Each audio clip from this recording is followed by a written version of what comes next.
ये कहानी एक रहस्यमयी समुद्री खजाने की है जिस पर बहुत बड़ा शाप लगा हुआ है। कुछ समुद्री डाकू इसे अपनी लालच में चुराते हैं, लेकिन यह शाप उन्हें जिंदा रखेगा। वे मरने के लिए भी भीख मांगेंगे, लेकिन फिर भी उनकी मौत तय नहीं होगी। आखिर इस शाप में ऐसा क्या है जो किसी को इतना आकर्षित करता है? कहानी की शुरुआत में हम एक बहुत बड़ी जहाज देखते हैं। इस जहाज में एक लड़की समुद्री डाकुओं का गीत गा रही थी। फिर एक आदमी आता है और उसे चुप रहने को कहता है, क्योंकि अगर समुद्री डाकू उसका यह गीत सुन लेंगे तो वे उसके जहाज पर हमला कर देंगे। फिर लेफ्टिनेंट नॉरिंगटन आता है और उस आदमी को वहां से भेज देता है। नॉरिंगटन के शब्दों से हमें साफ पता चलता है कि उसे डाकुओं से बहुत नफरत है। थोड़ी देर बाद एलिजाबेथ पानी में एक लड़के को देखती है और जल्दी से अपने जहाज पर मौजूद लोगों को बताती है। एलिजाबेथ को ऐसे हालत में देखकर वे लोग उस लड़के को जहाज पर लाते हैं। फिर वे देखते हैं कि समुद्र में एक और जहाज चल रहा है। वहाँ जैसे ही एलिजाबेथ उस लड़के को छूती है, वह तुरंत होश में आ जाता है। एलिजाबेथ उससे कहती है कि मेरा नाम एलिजाबेथ है, जिस पर लड़का भी अपना नाम बताता है, विल टर्नर। इतना कहने के बाद वह फिर से बेहोश हो जाता है। फिर एलिजाबेथ उसके गले में एक डाकू का लॉकेट देखती है और समझती है कि वह एक डाकू है, लेकिन उसने किसी को इसके बारे में नहीं बताया और उसने लॉकेट ले लिया। एलिजाबेथ उसे अपने पास रख लेती है। इसके बाद हमें दिखाया जाता है कि एलिजाबेथ अब बड़ी हो गई है। उसके पास अब भी विल का लॉकेट था, जिसे वह अपने गले में पहनती है। उस समय उसका पिता, जो पोर्ट रॉयल का गवर्नर है, एलिजाबेथ के पास आता है। वह उसके लिए एक गिफ्ट लाता है जिसमें एक सुंदर ड्रेस थी। इसके बाद हम देखते हैं विल को, जो अब डाकू का काम करता है और उसे अपने अतीत के बारे में कुछ भी नहीं पता। वह आज गवर्नर के लिए एक तलवार लाया है। दोनों बात कर रहे होते हैं, तब एलिजाबेथ भी अपने पिता द्वारा दी गई ड्रेस पहनकर नीचे आती है। वह विल को देखकर बहुत खुश होती है, लेकिन गवर्नर को यह पसंद नहीं आता कि उसकी बेटी एक डाकू से बात करे। फिर कैप्टन जैक स्पैरो भी पोर्ट रॉयल आता है। वह पोर्ट रॉयल एक जहाज चुराने के लिए आया था। फिर कुछ सैनिक उसे बीच में रोकते हैं। वह उन्हें सच बताता है कि मैं एक जहाज चुराने आया हूँ, लेकिन कोई उसे नहीं मानता। एलिजाबेथ वहाँ नॉरिंगटन के साथ खड़ी होती है। नॉरिंगटन एलिजाबेथ से उसकी शादी के बारे में बात करने की कोशिश कर रहा था, लेकिन एलिजाबेथ अपनी ड्रेस की वजह से बहुत परेशान थी। फिर वह ऊपर से सीधे पानी में गिर जाती है और बेहोश हो जाती है। गिरते समय जैक स्पैरो उसे भी देखता है और उसे बचाने के लिए पानी में कूदता है। जैसे ही वह पानी में गिरती है, एलिजाबेथ के लॉकेट से एक कंपकंपी निकलती है। फिर जैक स्पैरो उसे बचाता है और पानी से बाहर निकालता है। उस समय जैक स्पैरो भी उसके गले में समुद्री डाकुओं का लॉकेट देखता है और पूछता है, ये तुम्हारे पास कैसे आया? फिर वहाँ कई सैनिक भी आते हैं। नॉरिंगटन को जैक स्पैरो पर शक होता है, इसलिए वह उसके हाथ पर वह निशान देखता है जो समुद्री डाकुओं के हाथों पर होता है। उनसे बचने के लिए जैक स्पैरो एलिजाबेथ को अपने कब्जे में लेकर वहाँ से भाग जाता है। नॉरिंगटन भी अपने सैनिकों से कहता है कि जैक स्पैरो को पकड़ने के लिए उसे ढूंढो। जैक स्पैरो सैनिकों से बचने के लिए विल की दुकान पर जाता है। वहाँ उन्होंने तलवारों के साथ आमने सामने मुकाबला किया, लेकिन फिर वहाँ काम करने वाला एक नशेड़ी अपनी बोतल से जैक स्पैरो के सिर पर मार देता है, जिसकी वजह से जैक स्पैरो वहीं बेहोश हो जाता है और उसे पकड़कर जेल में डाल दिया जाता है। उसी रात समुद्री डाकू पोर्ट रॉयल पर हमला करते हैं। वह पोर्ट रॉयल के सभी लोगों को एक एक करके मारने लगता है। असल में उसका मकसद उस सोने के लॉकेट में मौजूद सिक्के को चुराना था। इसीलिए कुछ डाकू एलिजाबेथ के घर भी आते हैं, जहाँ एलिजाबेथ उनसे बचने के लिए अपने कमरे में जाती है, लेकिन वहाँ भी वे दो डाकू दरवाजा तोड़कर अंदर आ जाते हैं। इसलिए एलिजाबेथ वहाँ दूसरे कमरे के अलमारी में छिप जाती है, लेकिन इस बार भी उन डाकुओं ने उसे ढूंढ लिया। लेकिन तब एलिजाबेथ कहती है, मैं आपके बॉस से बात करना चाहती हूँ और यह भी नियम है कि आप मुझसे बात किए बिना मुझे मार नहीं सकते। इसलिए वे डाकू एलिजाबेथ को वहाँ से ले जाते हैं। विल भी एलिजाबेथ को उनके साथ जाते देखता है, लेकिन इस समय वह एलिजाबेथ के लिए कुछ नहीं कर सकता। वहाँ डाकू जेल में जैक स्पैरो को पहचान लेते हैं, लेकिन जैसे ही एक डाकू जैक स्पैरो के गले को पकड़ता है,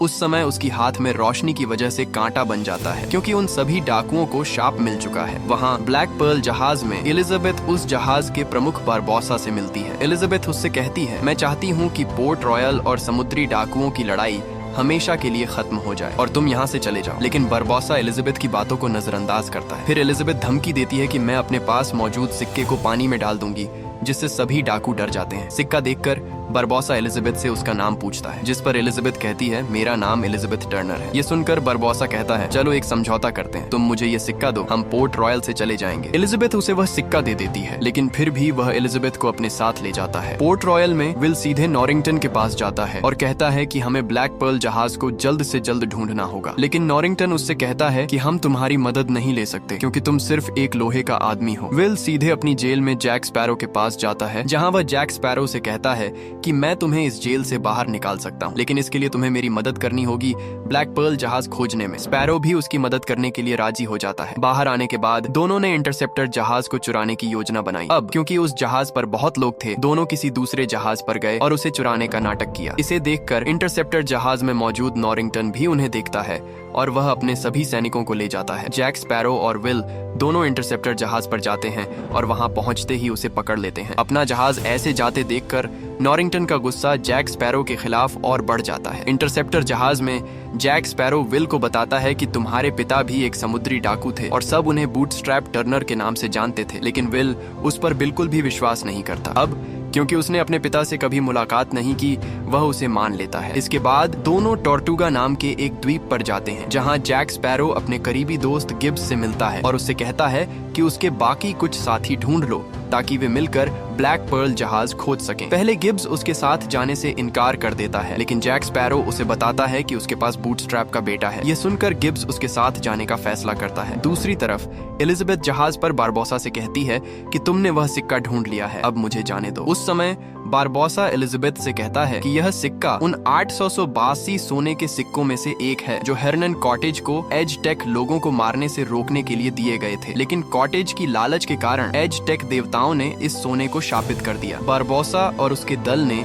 यह सोना ढूंढा और खर्च किया और इसके बाद वे शापित हो गए और जिंदा रहते हुए भी नहीं मर सकते। इस शाप को हटाने के लिए उन्हें अपना सारा सोना वापस करना होगा। हर दल के सदस्य को अपना खून देना होगा, लेकिन एक सदस्य बूटस्ट्रैप बिल का खून अभी नहीं दिया गया क्योंकि वह समुद्र में खो गया था। बारबोसा को लगता है कि एलिजाबेथ बूटस्ट्रैप की बेटी है और इसीलिए वह अपने शाप को हटाने के लिए उसका खून इस्तेमाल करना चाहता था। उसी समय एलिजाबेथ बारबोसा पर हमला करती है और भाग जाती है, लेकिन चारों तरफ मृत लोगों को देखकर एलिजाबेथ बहुत डर जाती है। उसे विश्वास हो जाता है कि बारबोसा सही था। उसे यह पूरी तरह समझ में आ गया कि बारबोसा सही है। दूसरी तरफ गिब्स भी अपने कई साथियों को इकट्ठा करता है और जैक स्पैरो के साथ जाने के लिए तैयार होता है और सभी वहाँ से चले जाते हैं। बारबोसा एलिजाबेथ के साथ एक द्वीप पर पहुंचता है और अपने सभी दल के साथ वह एक छोटी नाव लेकर उस द्वीप की गुफा में जाता है। थोड़ी देर बाद जैक स्पैरो भी उस द्वीप पर पहुंच जाता है। फिर वह गिब्सविल को बताता है कि जैक स्पैरो पहले ब्लैक पर्ल जहाज का कप्तान था और सिर्फ उसे उस खजाने के बारे में पता था। जैक स्पैरो अपने साथियों पर भरोसा करता है और उन्हें उस खजाने के बारे में बताता है। खजाने का पता लगाने के बाद बारबोसा जैक स्पैरो को एक अज्ञात टापू में मरने के लिए छोड़ देता है और खुद वह सोना ले लेता है, लेकिन किसी तरह जैक स्पैरो उस टापू से बाहर आ गया और अब तक उसके पास सिर्फ एक गोली है जिसे वह बारबोसा के सीने में मारने वाला है। इसके बाद जैक स्पैरो विल को उस द्वीप की गुफा में ले जाता है जहां वह एलिजाबेथ को उन डाकुओं के साथ देखता है। उसी समय बारबोसा वह सुरक्षित बॉक्स खोलता है जिसमें कई सोने के सिक्के रखे थे। बारबोसा एलिजाबेथ का हाथ काटता है और उसका खून उस सिक्के पर लगाता है और उसे उस बॉक्स में रख देता है, लेकिन फिर भी उसका शाप टूटता नहीं है। इसे देखकर बारबोसा बहुत गुस्सा हो जाता है। वह एलिजाबेथ पर शक करता है कि वह टर्नर नहीं है और वह एलिजाबेथ को जोर से मारता है और नीचे गिरा देता है। उसी समय विल एलिजाबेथ को वहां से ले जाता है। फिर बारबोसा भी देखता है कि एलिजाबेथ वहां नहीं है, इसलिए वह अपने सभी साथियों को उन्हें ढूंढने भेजता है और वे एलिजाबेथ को नहीं ढूंढ पाते, लेकिन जैक स्पैरो को ढूंढ लेते हैं। फिर जैक स्पैरो उन डाकुओं से कहता है कि मैं आपके प्रमुख से बात करना चाहता हूँ। यह सुनकर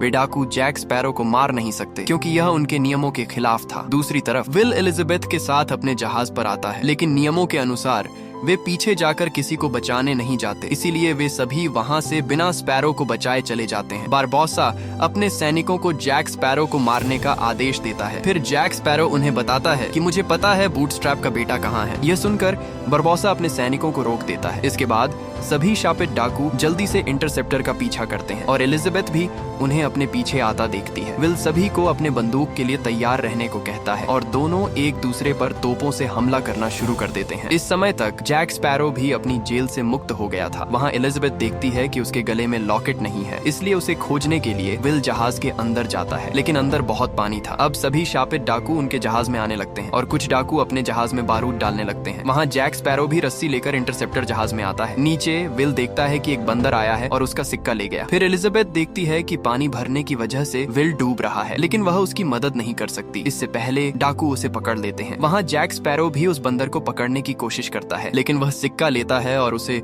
बारबोसा को दे देता है। अब इंटरसेप्टर के सभी लोग बारबोसा के नियंत्रण में आ गए थे। उस बारूद की वजह से इंटरसेप्टर जहाज में बहुत बड़ा विस्फोट होता है, लेकिन विल उस जहाज से पहले ही निकल गया था और वह अपने सभी लोगों को बचाने के लिए बारबोसा के पास पहुंचता है। वह अपने आप पर बंदूक रखता है और बरबोसा से कहता है कि अगर तुम मेरे साथियों को नहीं छोड़ते तो मैं खुद को गोली मार दूंगा। लेकिन बरबोसा धोखेबाजी से विल को अपने कब्जे में ले लेता है और एलिजाबेथ और जैक स्पैरो को उसी टापू में सड़ने के लिए छोड़ देता है। लेकिन अगले दिन नॉरिंगटन वहां आता है और उन्हें वहां से बाहर निकाल लेता है। एलिजाबेथ नॉरिंगटन से कहती है कि उन डाकुओं से विल को बचाओ, लेकिन नॉरिंगटन और उसके पिता उसे बचाने के लिए बिल्कुल भी तैयार नहीं है। फिर एलिजाबेथ कहती है कि अगर तुम विल को बचाओ तो मैं तुमसे शादी करूंगी। ये सुनकर नॉरिंगटन उसे बचाने के लिए तैयार हो जाता है और जैक स्पैरो से कहता है कि उस टापू पर जाओ। उस टापू पर पहुंचने के बाद जैक स्पैरो सबको बाहर रहने को कहता है और वह खुद एक छोटी नाव में गुफा के अंदर जाता है। अंदर बारबोसा विल को मारने के लिए जाता है। फिर जैक स्पैरो वहां आता है